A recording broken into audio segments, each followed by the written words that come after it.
Bienvenidos a este módulo número 8. Aquí ya vamos a dar las indicaciones adecuadas para que podamos prevenir y controlar este tipo de síntomas y enfermedades causados por pH y disbiosis intestinal. Les aclaramos de entrada que en estados ya crónicos de estas enfermedades, lo más recomendable es que sigan nuestras indicaciones, pero que tengan el acompañamiento de un profesional médico en salud. Si ustedes ya están tomando medicamentos, ¿sí? No lo hagan solos. Igual cuentan también con nuestros servicios profesionales para hacerles este acompañamiento y ya tenemos la experiencia para darles las recomendaciones adecuadas. La lección número 1, vemos nosotros las consecuencias por desequilibrio nutricional, ¿sí? Volvemos a presentar nuestra balanza nutricional, tenemos más alimentos, más agua, pues tenemos más enfermedades.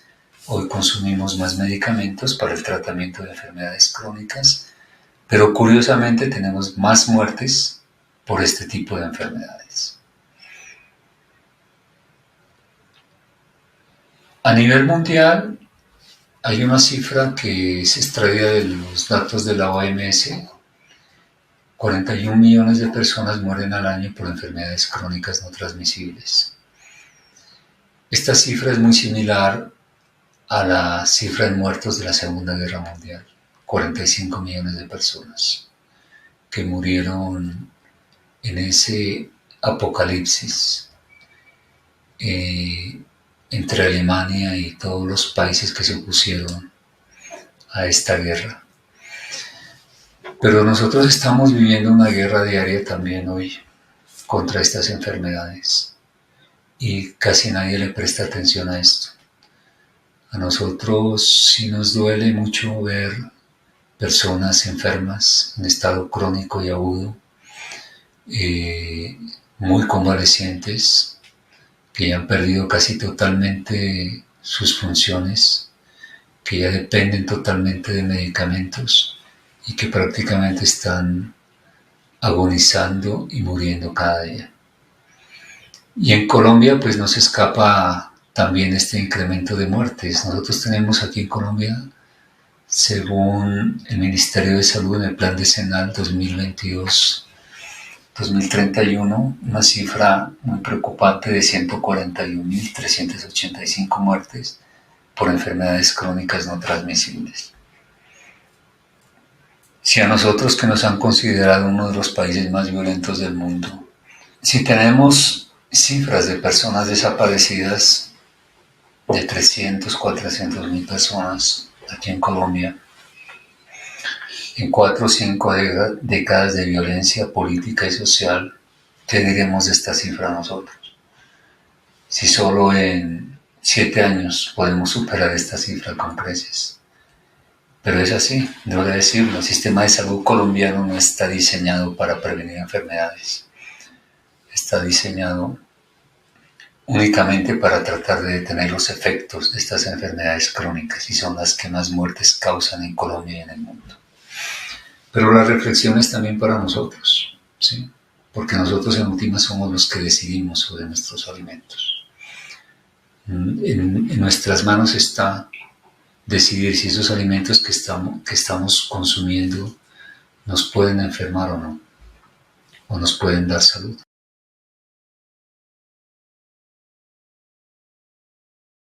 En la lección número 2 vamos a ver los síntomas de desintoxicación. También hay unos síntomas de desintoxicación por pH ácido y disbiosis intestinal. Entonces, parte de estos síntomas,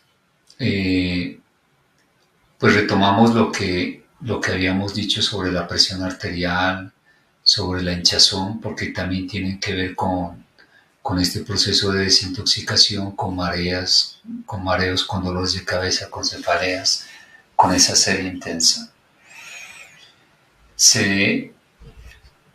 Con la caída de cabello, con los cambios de humor, con el cambio de la energía del cuerpo, ¿sí? Todos esos cambios se van a ver muy evidentes aquí. Los cambios en la orina ya lo habíamos manifestado. los cambios en la materia fecal también. Hay una desintoxicación que es muy evidente porque todos esos síntomas del mal aliento y ese color blanco en la lengua también comienza a desaparecer. Pueden presentarse cuando hay sudoración en el organismo en el proceso de desintoxicación en los primeros 2-3 meses, un olor desagradable y ardoroso en la piel, ¿sí? Pero es porque el hígado está desintoxicando por la piel, no nos preocupemos por eso. Podemos utilizar los desodorantes normales para controlar los olores, pero lo cierto es que el hígado necesita utilizar esas vías de desintoxicación naturales. Se pueden presentar granitos, eczemas, espinillas o barros. Si la persona tiene dermatitis, psoriasis, rosácea o acné, pues ese acné se va a agudizar, ¿sí? Pero no nos preocupemos por eso, porque el hígado necesita primero desintoxicar. Y una vez que desintoxique, comienza a limpiar. Él mismo hace ese proceso de limpieza interna de nuestro organismo y ese efecto se va a ver manifestado en la piel. Pueden bajarse las defensas también, puede presentarse una especie de gripas, ¿sí?, más frecuentes, porque el cuerpo está desintoxicando. Puede agudizarse los reflujos o las agrieras, pueden presentarse náuseas o vómitos o eructos. Hay distensión abdominal, pueden presentarse gases, ¿sí? Todo esto se puede presentar al tiempo, se pueden presentar algunos síntomas. Pero no nos preocupemos igualmente por eso. Hay que tener paciencia y hay que tener calma.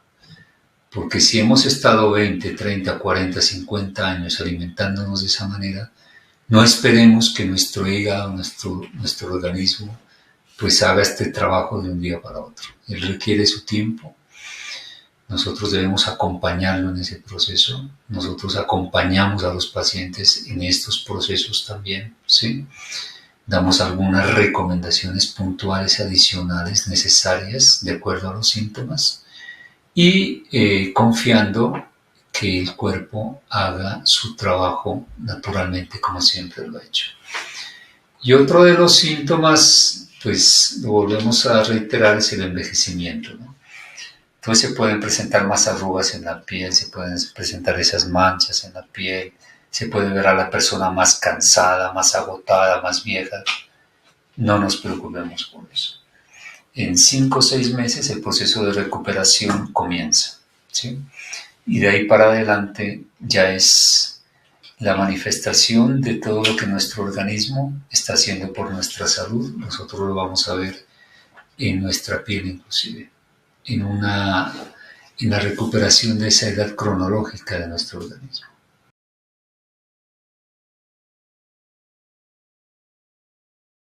En esta lección número 3 les presentamos nuestra guía nutricional. Nosotros ya les habíamos manifestado la guía que nosotros manejamos, que ustedes la ven ahí en la diapositiva, que es esta guía, ¿sí?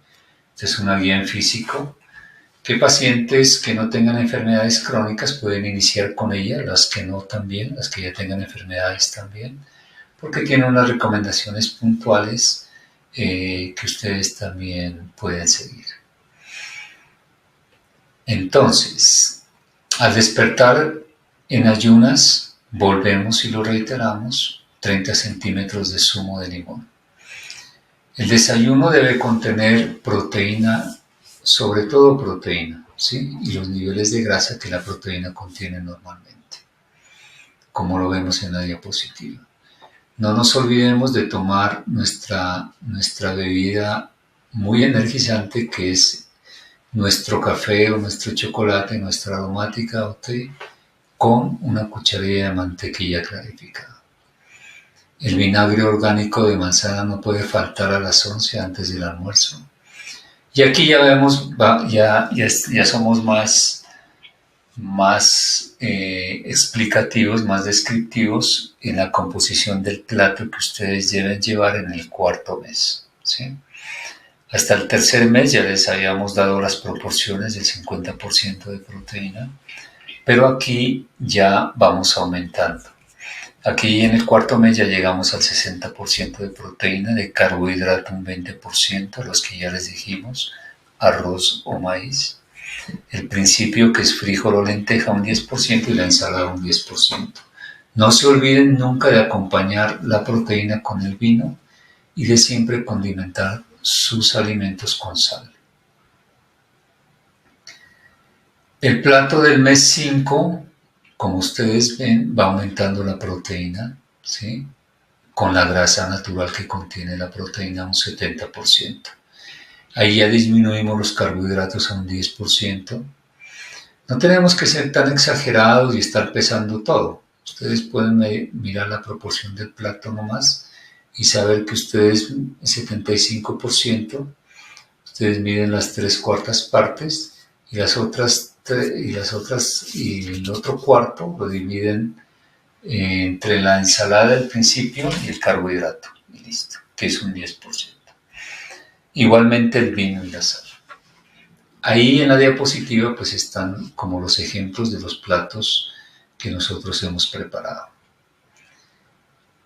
Y en el mes 6 ya llegamos a un 70% de proteína.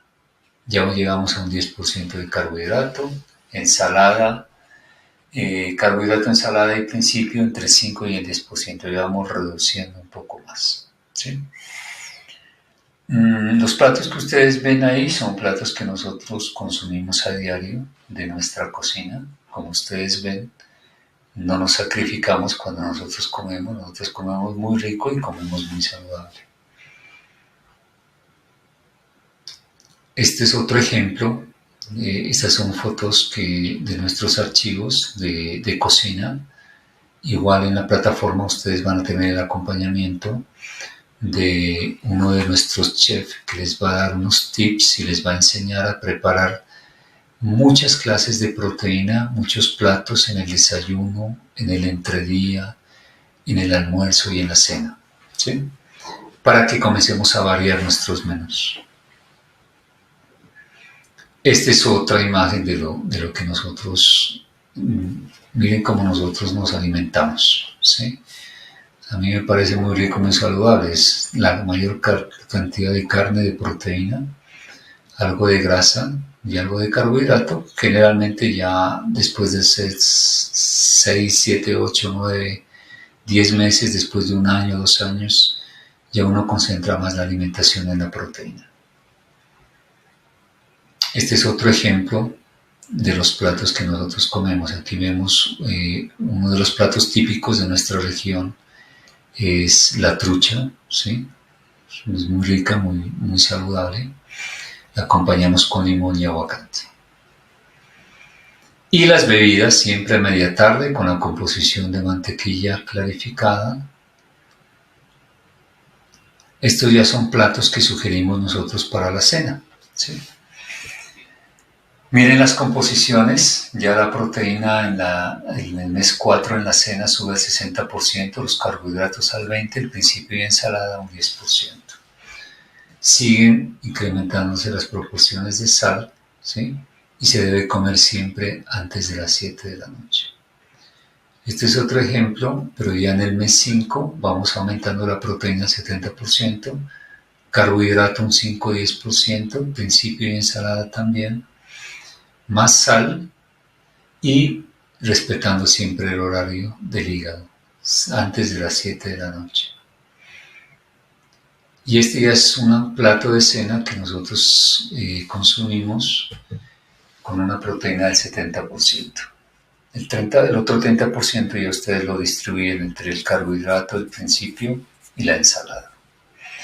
O si gustan comer solo la proteína, comen la proteína. Si quieren gelatina, solo comen su gelatina que tiene un alto contenido de colágeno, que es una de las proteínas más abundantes del organismo.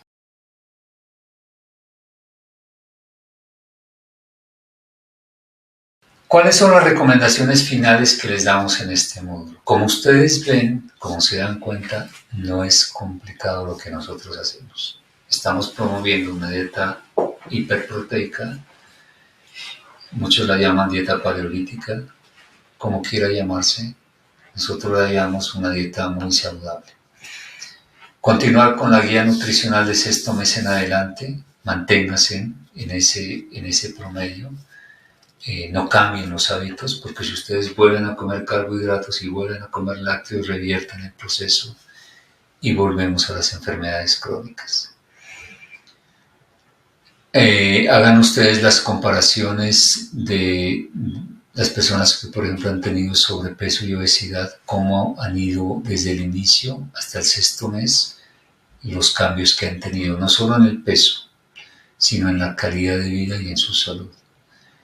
Hay que mantener un estado óptimo de índice de masa corporal. Hay que estar evaluando siempre los síntomas de baja conductividad, desde el inicio hasta el final, y seguir con eso. Hay que hacerle seguimiento, hay que hidratarnos siempre bien. Nosotros yo sé tomar hasta 18 o 20 gramos de sal diarios. No tengo ningún problema con eso. Hay que incrementar las sales en la alimentación. Hay que hacer seguimiento de los síntomas por pH y disbiosis, por enfermedades crónicas no transmisibles. Del cuarto al sexto mes hay que hacer los exámenes de orina de pH con las cintas de orina, se las pueden conseguir en las farmacias. Hay que hacer los exámenes de cetosis en orina a partir del quinto mes, sobre todo personas que han tenido mucho sobrepeso. Y saber controlar los estados de ansiedad por comer carbohidratos con miel orgánica. Estas serían nuestras recomendaciones finales. No son todas las que ustedes necesitan. Aquí puntualmente tendrán unas más que otras. Se pueden presentar la combinación de unas con otras. Lo cierto es que nosotros vamos a hacerle ese acompañamiento. Les ofrecemos también nuestros servicios profesionales para seguir ese camino para recuperar naturalmente nuestro bienestar y nuestra salud. Muchas gracias. Vamos a ver uno de los temas más importantes que debemos practicar día a día en nuestra alimentación y en nuestra cocina, que son las grasas saludables. Vamos a aprender a preparar mantequilla clarificada. Una de las mantequillas que más tenemos a la mano, por lo menos acá en Colombia, es la mantequilla de leche. Nosotros podemos utilizar mantequilla de otro tipo de mamíferos como las cabras o de otros animales como las ovejas. Pero la leche de vaca pues es una de las más utilizadas. Queremos aclarar que, entre otras cosas, es el único alimento que nosotros utilizamos de la leche de vaca, la mantequilla. Pero para poder utilizarla nosotros en nuestra cocina, simplemente debemos clarificarla y vamos a aprender cómo hacerlo. Se disponen, ustedes pueden utilizar 3, 4 o 5 libras de mantequilla. Ustedes la disponen como está en la figura, en la imagen, en un recipiente.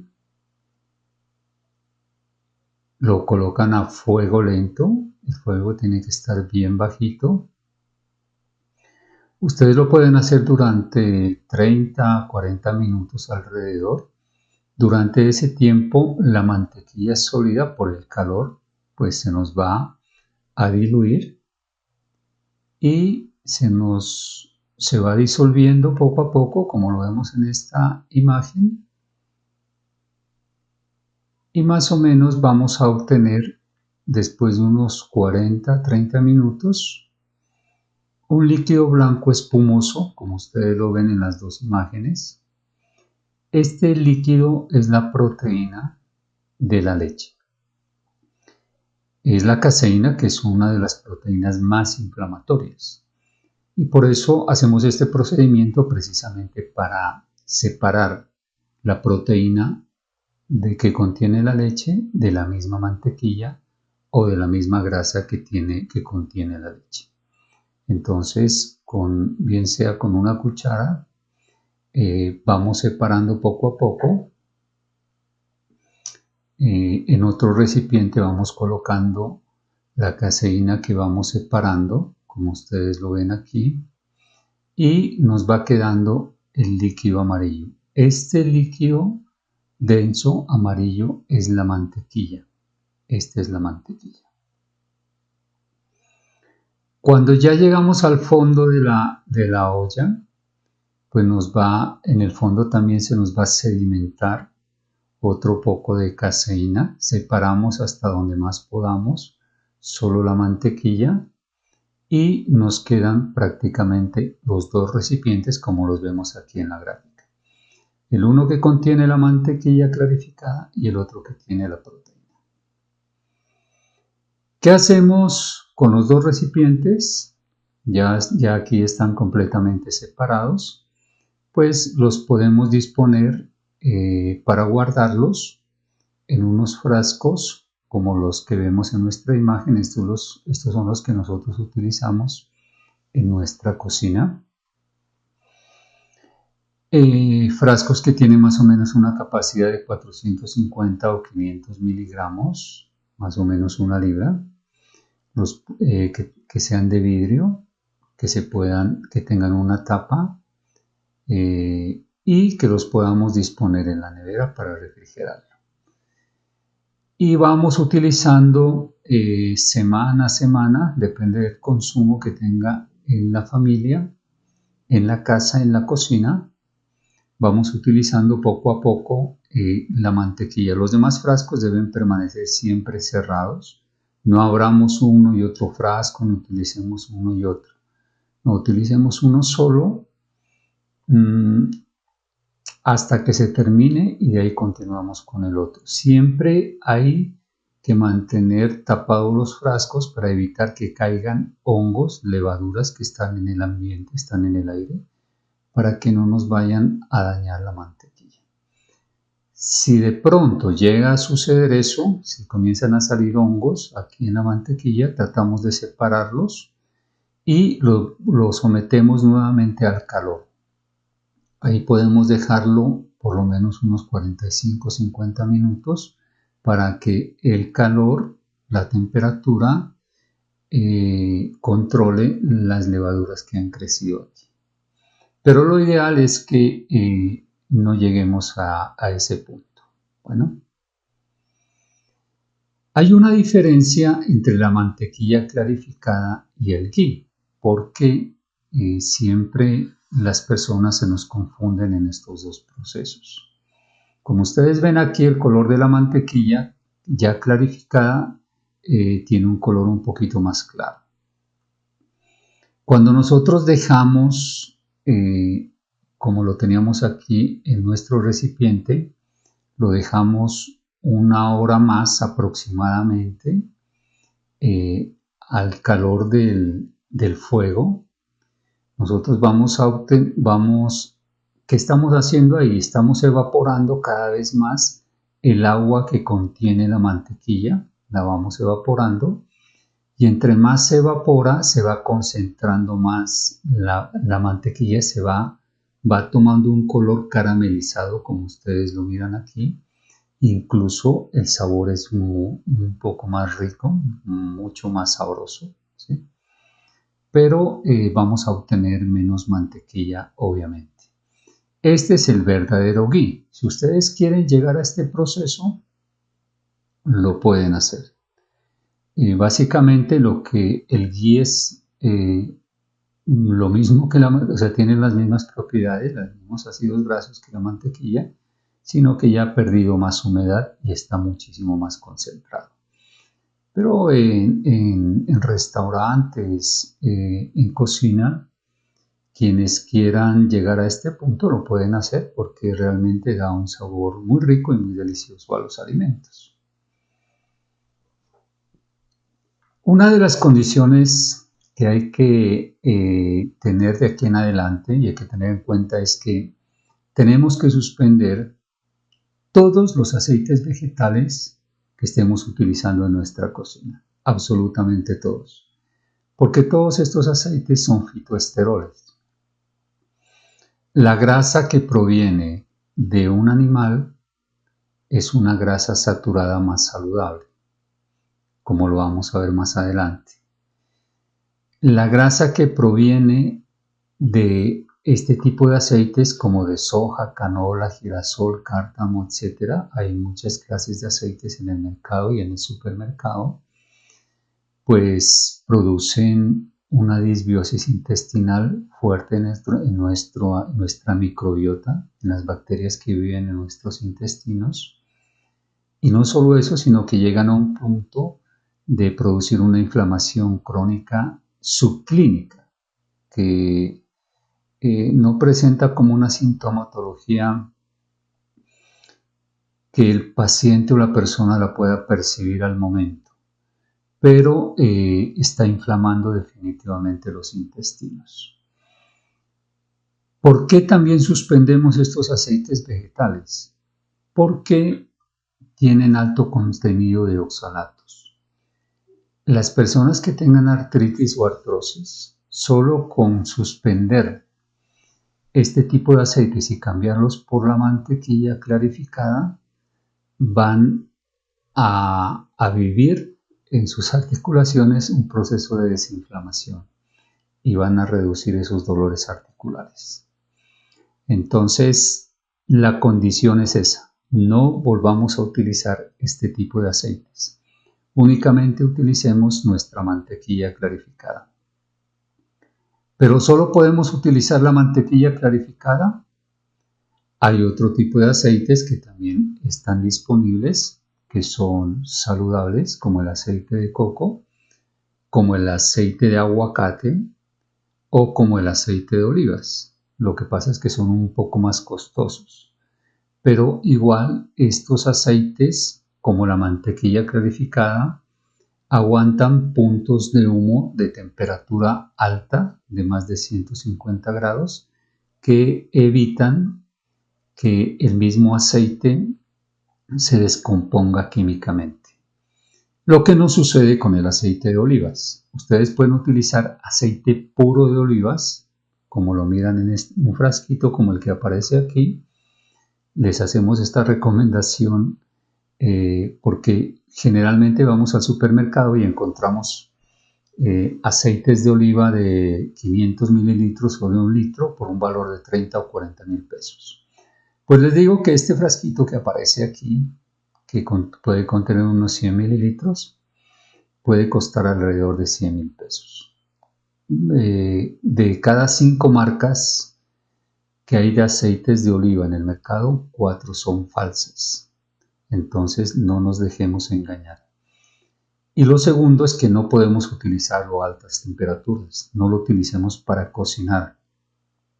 Lo pueden utilizar para mezclarlo con ensaladas crudas, si es el gusto de ustedes. Yo personalmente casi nunca lo utilizo. Yo utilizo mucho más la mantequilla clarificada. Hay otro tipo de grasas animales que nosotros recomendamos y que son súper saludables y muy ricas, entre otras cosas, ¿no? Como la que tenemos aquí, la tocineta de cerdo. Estos cortes en las famas se llaman pancetas. Tienen alto contenido de grasa, como ustedes ven, en el tejido se aprecia muchísima grasa. Podemos, después de unos 6 meses, llegar a utilizar este tipo de grasa, extraer en los procesos que se hacen en cocina las grasas que tienen estos tejidos, sometiéndolos al calor, y lo podemos utilizar también para cocinar, fritar, asar, etc. No lo recomendamos al principio porque los contenidos de las carnes de cerdo tienen un cierto nivel alto de histaminas, y como vamos a trabajar nuestro sistema vital salud en tus manos, vamos a sufrir un proceso de desintoxicación los primeros meses. Entonces es preferible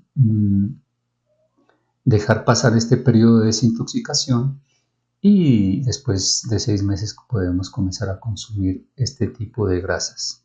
¿Cuál es la condición? Les aclaro. ¿Cuál es la condición? Que sean cerdos que se hayan criado con pasturas libres, que no sean animales que se hayan criado con concentrados. Esa es nuestra condición. ¿Por qué? Porque resulta que esos animales que se crían con concentrados tienen un desbalance en el omega 6. Al contrario de estos que se crían naturalmente, tienen una concentración de omega 3 mucho más alta. Así que una porción de este pedazo de tocineta puede tener prácticamente la misma porción de omega 3 que este frasquito de aceite de olivas. ¿Qué les parece? Miremos la composición de grasas. Siempre nos han dicho, y lo vamos a ver en las siguientes diapositivas, que las grasas causan una serie de daños, sobre todo al sistema cardiovascular y al corazón y a nuestro cerebro. Miremos esta gráfica de la composición de grasas, que es una comparación entre la tocineta, la que está aquí en rosado, que son las columnas de rosado, con la leche materna, que es la que está en color azul. En Estados Unidos le llaman bacon a la tocineta, pues es uno de los alimentos más ricos asados, ¿sí? Indudablemente. Pero miremos la composición de grasas que contiene una tocineta como estas con la leche materna. Resulta que tienen casi las mismas cantidades de grasas, un 43% de grasas saturadas, un 40 y 43% de poliinsaturadas, casi están al mismo nivel, y un 17 a 14% de grasas monoinsaturadas. ¿Qué les parece? Lo que nos quiere decir que esta panceta, de que esta tocineta tiene la misma composición en grasas que la leche materna. De hecho, los bebés tienen una dieta rica en grasas, tienen una dieta cetogénica, porque la leche materna puede contener un promedio de 80% de grasas. ¿Sí sabían eso? Que nuestra leche materna, la que tomamos cuando éramos bebés, contiene esa rica cantidad en grasas.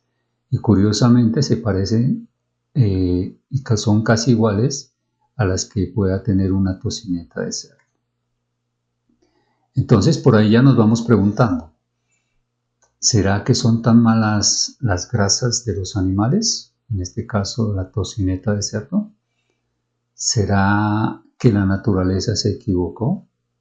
¿Será que nuestros bebés que están tomando estas leches, esta leche materna tan rica en estos niveles de grasas saturadas, poliinsaturadas y monoinsaturadas, se están enfermando con la leche materna?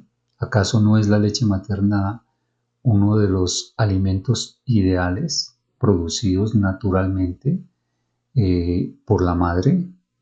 ¿Sí? Entonces, siempre nos vamos a apoyar nosotros en la naturaleza, porque la naturaleza, como lo hemos dicho, las leyes que tienen los animales en la naturaleza, las plantas y los seres vivos, esas leyes que Dios les impuso, están ahí vigentes y nos enseñan cada día más. Entonces, este es un buen antecedente, es un buen argumento.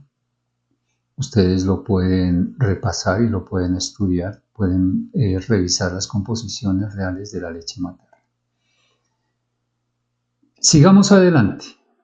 Miremos aquí en esta gráfica los ácidos grasos que contienen diferentes tipos de aceites como los que ya miramos, el de oliva, el aguacate y la manteca de cerdo, frente a los aceites que contienen los vegetales, estos fitoesteroles, de aceite de girasol, de aceite de soja, ¿sí? Miren la desproporción de las grasas. Y hay muchísimas grasas poliinsaturadas presentes en los aceites vegetales, cuando en las grasas animales es muy reducida y aumenta obviamente el nivel de ácidos grasos monoinsaturados. Podemos utilizar otro tipo de grasas de otros tejidos animales, claro, la grasa de la misma res, como ustedes lo miran aquí en la imagen, la podemos utilizar también y la podemos utilizar desde ya en nuestra cocina. También es muy rica, muy saludable. La proteína, ustedes miren este corte de esta porción de carne. ¿Qué es lo que generalmente nos han sugerido? ¿Qué debemos consumir? Carnes magras. ¿Qué quiere decir carnes magras? Que no tienen este tejido graso blanco, como ustedes lo miran aquí. Todo tejido blanco que aparece en la proteína animal es grasa, porque los adipocitos, que son las células grasas, tienen este color blanco, como ustedes lo miran en la imagen. Y al contrario de lo que le sugieren otros profesionales, nosotros les sugerimos que pueden consumir este tipo de tejidos, de este tipo de proteína, de grasa animal, de manera natural. Además, el sabor indudablemente que le da la grasa a la proteína, por ejemplo en una carne asada, es casi incomparable. La grasa de pollo también la podemos utilizar.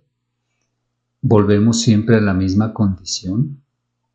Utilicemos animales que no hayan sido criados en granja con concentrados. Por ejemplo, una gallina criolla criada en campo nos da unos niveles de grasas mucho más altos en omega 3. Y lo mismo, este tejido graso que ustedes miran aquí, este tejido graso que miran en las carnes rojas, por ejemplo, de un tejido de una vaca, tienen alta concentración de omega 3 en relación al omega 6. ¿Qué quiere decir eso? Que estamos reequilibrando los niveles de omega que nos desequilibran precisamente el haber tomado tantos aceites vegetales, porque los aceites vegetales tienen alta concentración de omega 6.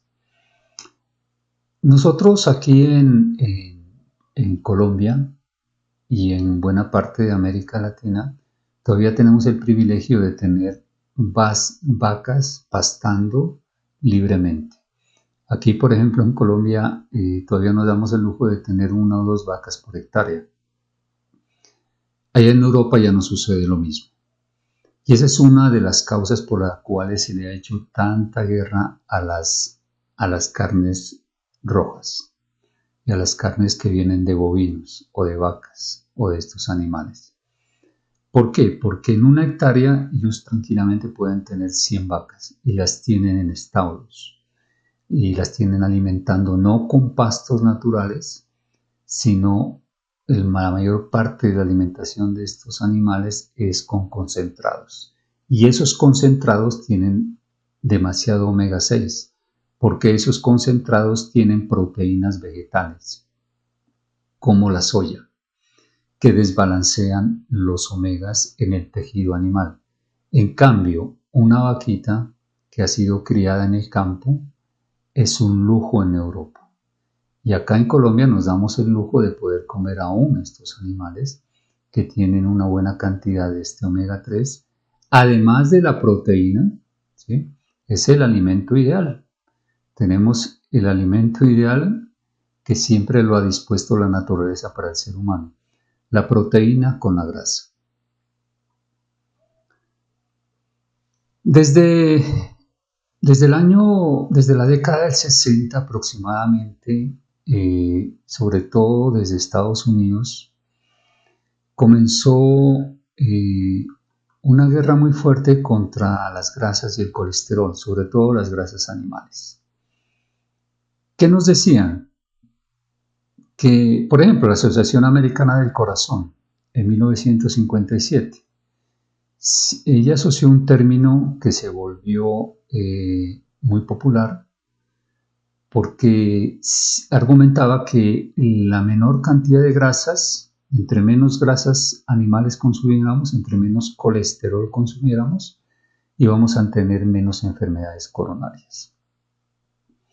Pues que una institución de ese nivel como la Asociación Americana del Corazón diga eso, pues yo creo que todo el mundo se asustó en ese momento.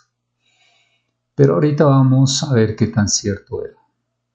Uno de los fisiólogos estadounidenses, el fisiólogo Ansel Keys en Estados Unidos, quien ha sido uno de los pioneros o promotores de la dieta mediterránea, precisamente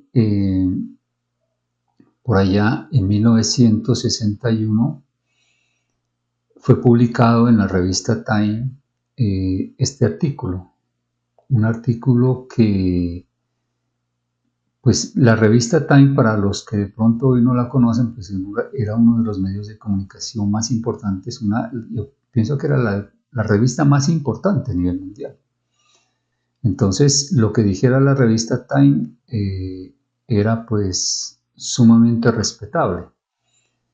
Y nuestro querido fisiólogo Ansel Keys, en un artículo y en esa entrevista, él promueve, basado en unos estudios y en unas investigaciones, que hay una conexión entre el colesterol y las enfermedades coronarias y los accidentes cerebrovasculares. Nada más ni nada menos.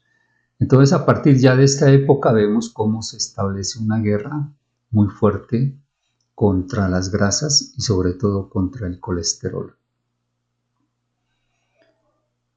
Vamos a ver hoy, después de prácticamente 6 o 7 décadas, cómo han cambiado las investigaciones. Lo que nosotros le vamos a presentar ya son investigaciones actualizadas. ¿Qué es lo que se ha estudiado y qué resultados nos ha dado? Pues una de las primeras causas de esta formación de estas placas de ateroma están entre las primeras líneas pues el tabaco, que produce ese grado de inflamación a nivel del endotelio arterial, el consumo también de cocaína, indudablemente, causa esos efectos dañinos a nivel también del endotelio de nuestras arterias. Las personas que tienen estas pésimas adicciones pues van a sufrir indudablemente de su sistema circulatorio, de enfermedades coronarias y de enfermedades del sistema circulatorio en el cerebro. ¿Cuáles son otras causas de esta formación de estas placas de ateroma? Pues pacientes hipertensos también son susceptibles a la formación de estas placas. ¿Por qué? Porque de hecho la hipertensión arterial que está provocando al interior de las arterias, por una fuerza biomecánica, por el incremento de la presión interna que hace la sangre hacia la pared interna del endotelio, la va lastimando. Y esta fuerza biomecánica obviamente puede afectar la membrana del endotelio y puede lastimarla al punto de que pueden irse formando estas placas. Pero además, el alto consumo de glucosa, nosotros hoy estamos en el siglo XXI comiendo cantidades inmensas de azúcar. Y no solo el azúcar química, no solo la glucosa que nosotros podemos comprar en el supermercado y creemos que es la que nos hace daño. No, la glucosa está en muchas formas. Está en forma de polisacárido, está en las frutas, está en las verduras, está en las ensaladas, está en todos los almidones, arroz, papa, yuca, plátano, etc. Está en todas las pastas, en todos los derivados del trigo, Si ustedes miran la composición del plato de un almuerzo, de una cena o de un desayuno, pues gran parte de este plato tiene carbohidratos. Y toda esta cantidad de carbohidratos, de polisacáridos, de oligosacáridos o de disacáridos van a terminar formando, descomponiéndose en glucosa a nivel de nuestro riego sanguíneo. Y cuando subimos los niveles de glucosa, se suben también los niveles de insulina, porque la insulina es una hormona transportadora que permite llevar la glucosa hacia nuestras células. Por cada molécula de glucosa, pues tenemos que tener estas moléculas de insulina. Y esta insulina también es muy inflamatoria, es una de las hormonas muy inflamatorias. Ya tendremos un tiempo, un aula taller para dar explicaciones sobre esta reacción fisiológica que produce la insulina a nivel del sistema circulatorio. Entonces, mucho cuidado con estos picos de glucosa. Cuidémonos demasiado. Hoy estamos hace más o menos 200 años, hace unos 2 siglos, el ser humano comía alrededor de 1 kilogramo de azúcar por año. Hoy estamos consumiendo en total un promedio de 65 kilogramos al año. Entonces, demasiado carbohidrato, demasiada azúcar en nuestras arterias y obviamente pues ya vemos los resultados del incremento de las enfermedades cardiovasculares. Otra de las causas de lastimar este endotelio pues es una enfermedad llamada vasculitis, que es esa inflamación interna. Obviamente pues estos pacientes van a tender a formar estas placas de ateroma. En el lupus eritematoso sistémico también se presenta esta condición. Y hay también una disfunción del endotelio, aquí miramos la figura, curiosamente producida por una parte por el cortisol. El cortisol es una hormona que nosotros producimos cuando estamos estresados, cuando tenemos una preocupación, cuando tenemos un trabajo que hacer, cuando nos angustiamos, cuando nos preocupamos, cuando nos desesperamos, cuando formamos en nuestra mente una cantidad de tareas que de pronto por la falta de tiempo, por esta modernidad no podemos cumplir, o de obligaciones o de responsabilidades que tengamos a diario, y estamos produciendo demasiado cortisol. El cortisol es necesario, pero en las cantidades equilibradas. Pero ya demasiado cortisol recorriendo nuestro sistema venoso y arterial va a afectar definitivamente el endotelio de nuestras arterias.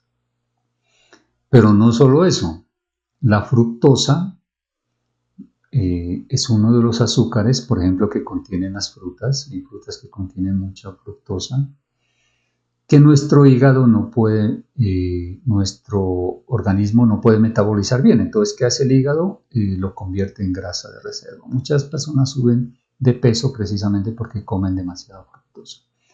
Pero hoy la fructosa está en muchísimos alimentos que se encuentran en el supermercado, en muchísimas formas, en bebidas carbonatadas, se encuentra en forma de concentrados para engordar incluso animales, porque la fructosa es lipogénica, hace que el hígado produzca demasiada grasa.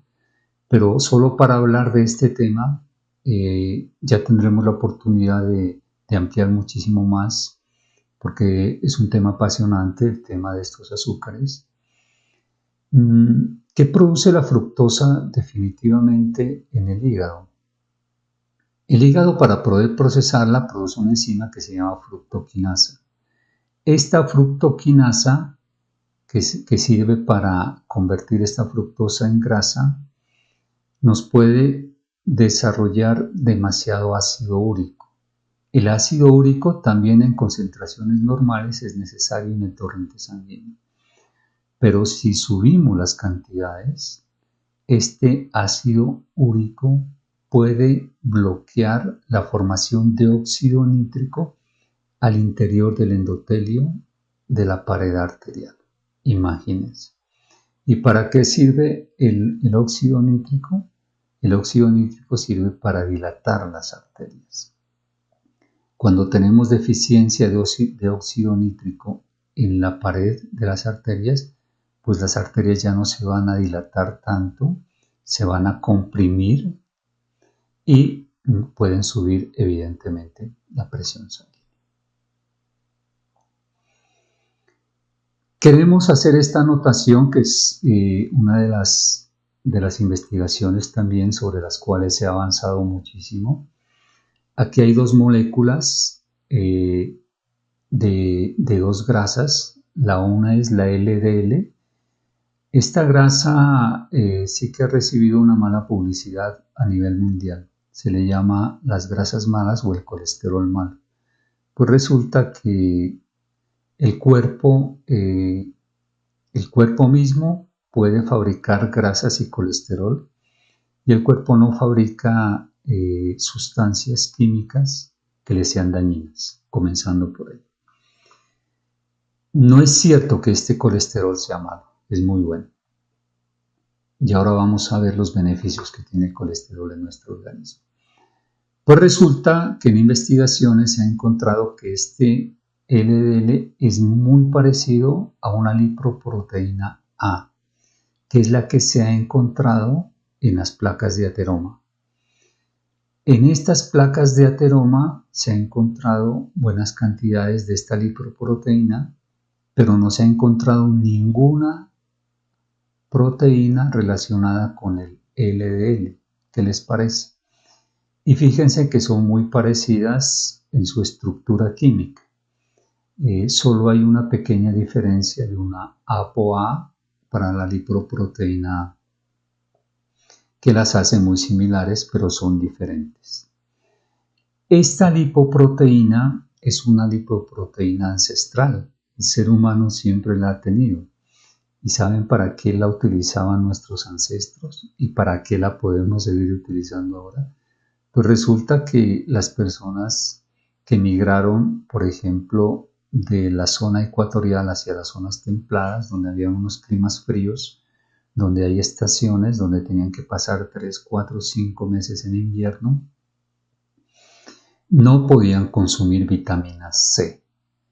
Cuando nosotros como seres humanos no consumimos vitamina C, afecta una de las proteínas que hacen parte del endotelio de las arterias. Si no está presente esa proteína, las arterias y las membranas de las células se vuelven más frágiles. Y por eso las necesitamos definitivamente. Entonces, ¿qué hacía esta lipoproteína ahí? Cubrir esa necesidad. Esa proteína se llama colágeno, que es la que nosotros tenemos 28 clases de colágeno en el organismo, imagínense. Y aquí precisamente el colágeno está actuando en este revestimiento interno de la pared arterial. Pero si por estos periodos largos de poco consumo de vitamina C se tendían a formar muchas hemorragias. Y para evitar esos sangrados, incluso sangrados internos, imagínense lo que puede suceder esto en el cerebro, en el corazón, en cualquier parte del cuerpo, por la ausencia de vitamina C o de ácido cítrico, pues el organismo tenía este recurso, que era la lipoproteína A, que tiene una propiedad protrombótica y procoagulante. Entonces formaba, cuando se rompía la arteria o se rompían las membranas de las células, se formaba el coágulo aquí, en esta parte, para evitar los sangrados, y el organismo se encargaba de lo demás. Así que esta lipoproteína ancestral ha estado con nosotros durante miles de años, y la naturaleza así lo ha dispuesto. Pero para concluir que el LDL no aparece en la composición bioquímica de estas placas de ateroma. Y miren la guerra que le hicieron al LDL y al colesterol desde el año 1960, incluso de la década del 50. Pero bueno, hoy gracias a la ciencia ya tenemos esto mucho más claro y se lo damos a conocer a ustedes. Vamos a ver las funciones de las grasas, porque siempre nos han dicho que las grasas son malas, que las grasas son... No, las grasas son muy buenas. Una de las funciones principales es ser un combustible para el organismo. No la pusimos aquí porque deberíamos saberlo nosotros. El ser humano que vivía, nuestros ancestros, lo que cazaban y lo que pescaban, la mayor fuente de energía que ellos tenían no eran los carbohidratos, no eran las frutas, no eran los vegetales, no eran los polisacáridos. De pronto lo obtenían de alguno que otro raíz o tallo, hoja o fruto que podían recoger de vez en cuando, y eso en la época de cosecha. Pero la mayor parte de la concentración de la alimentación del ser humano era definitivamente la proteína, lo que podían cazar y lo que podían pescar. ¿Qué contenía ese tejido animal? Pues contenía tejido graso. Y las grasas funcionaban y funcionan aún como fuente de energía del cuerpo. Lo que quiere decir que la mejor fuente de energía y la más saludable para nuestro organismo son las grasas, no son los carbohidratos. Y el ser humano sobrevivió así durante miles de años. Y gracias a las grasas pudimos pasar todos estos periodos, pudimos adaptarnos también a climas muy fríos, a zonas donde el ser humano no podía sobrevivir, gracias a que los animales que ellos cazaban tenían este contenido de grasas en sus propios tejidos. ¿Qué otras funciones tienen? La sinapsis de las neuronas, los axones de las neuronas, la comunicación del impulso nervioso está resguardado en sus axones por la capa de mielina. Y la capa de mielina está formada por colesterol. ¿Qué les parece? O sea, el impulso nervioso por donde fluye el mensaje eléctrico de las neuronas está revestido por colesterol. De hecho, nuestro cerebro mismo produce colesterol y gran parte del cerebro es colesterol. Miren la importancia. Y de ahí nosotros nos preguntamos cómo el ser humano llegó a una conclusión tan ligera en estas décadas de 50 y 60, y miren los pésimos resultados que hemos tenido en la salud cardiovascular del ser humano, cómo se han incrementado estas enfermedades cardiovasculares. Bueno, las grasas también nos protegen del ictus hemorrágico. Las membranas celulares, todas las membranas celulares tienen una capa lipídica de fosfolípidos formadas por grasas. Importantísimas. Hoy sabemos, nosotros como biólogos, sabemos que uno de los órganos, yo estudié biología, terminé en 1987, pero de esa época acá han cambiado muchísimos conceptos respecto a la estructura de las células.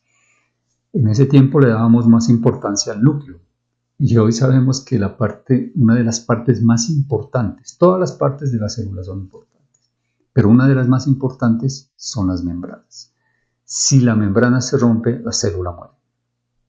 Y la membrana tiene unas funciones biológicas, fisiológicas, metabólicas, de transmisión, de entrada, de salida, de nutrientes, de salida de elementos que está secretando la célula, de desechos metabólicos, etcétera, etcétera. Entonces, y toda esa regulación está formada por una capa bilipídica que está en la membrana. El colesterol es un precursor de las hormonas esteroides, evidentemente, las hormonas sexuales como los andrógenos o los estrógenos en los hombres y en las mujeres. Es un componente básico de los jugos biliares, fundamental en los jugos biliares.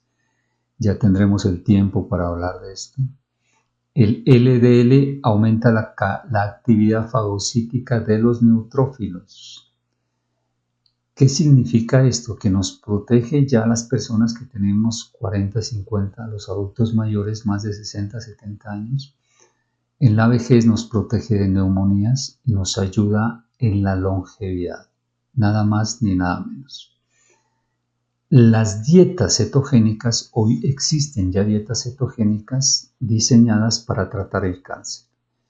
Hay investigaciones muy adelantadas sobre esto. Yo vi algunas tutorías en la Escuela de Salud Integrativa con nuestros tutores en los que ya se estaban desarrollando este tipo de dietas para tratar algunos tipos de cáncer. Así que miren hasta dónde hemos llegado, de llegar a utilizar dietas ricas en grasas para tratar células cancerígenas. La grasa es un protector térmico, nos ayuda a regular la temperatura corporal. Nuestro cuerpo tiene que estar a una temperatura promedio de 36-37 grados y eso lo hacen las grasas en climas fríos, en climas helados, por ejemplo, en los polos o en zonas de mayor de 3 o 4 mil metros de altura. Nosotros necesitamos una buena capa de grasa para protegernos del frío. La grasa es un buen protector térmico. También tienen funciones bioeléctricas las membranas de las células, como ya los nombramos. Como les digo, vamos a ir desarrollando poco a poco estos temas. Estos son abrebocas nomás y cada vez vamos a ir profundizando cada vez más en nuestra biología porque estos temas son muy apasionantes. Estudiar cada vez más el funcionamiento del organismo cada vez nos sorprende más. Las grasas también neutralizan toxinas, metales pesados, radicales libres. Por eso es que en las primeras etapas que nosotros tenemos de desintoxicación del cuerpo, las personas que tienen grasa acumulada, grasa abdominal o grasa en otras partes del cuerpo, comienzan a perder esa grasa y comienzan a liberar estas toxinas. Por eso es que nosotros les sugerimos un cuidado y un acompañamiento personalizado los primeros meses, mientras las grasas que han tenido acumulados todas estas toxinas, todos estos metales, todas estas sustancias que cuando se liberan, obviamente el cuerpo tiene que reaccionar y eliminarlos. Y también ya les estaremos llevando el tutorial indicado para hablar de este tema. Entonces miren todas las funciones tan importantes que tienen las grasas. Yo les dejo una pregunta a ustedes. ¿Será que realmente ese concepto, ese mito que han creado sobre las grasas es real? Vívanlo ustedes, practíquenlo en sus cocinas, hagan esos cambios y vívanlo en la salud de su propio organismo. Enséñenle a su organismo a tomar estas grasas saludables. Por ejemplo, cuando estemos cansados, nosotros podemos utilizar tranquilamente una bebida como el café, un pocillo de café con una media cucharilla de mantequilla clarificada y un poquito de aceite de coco. Eso en Europa le llaman bulletproof, cuesta no sé cuántos euros. Acá en Colombia es muchísimo más barata, nos va a dar muchísima más energía para la media mañana o la media tarde y además esas grasas nos van a ayudar a quemar la grasa abdominal. Muchas gracias por su atención.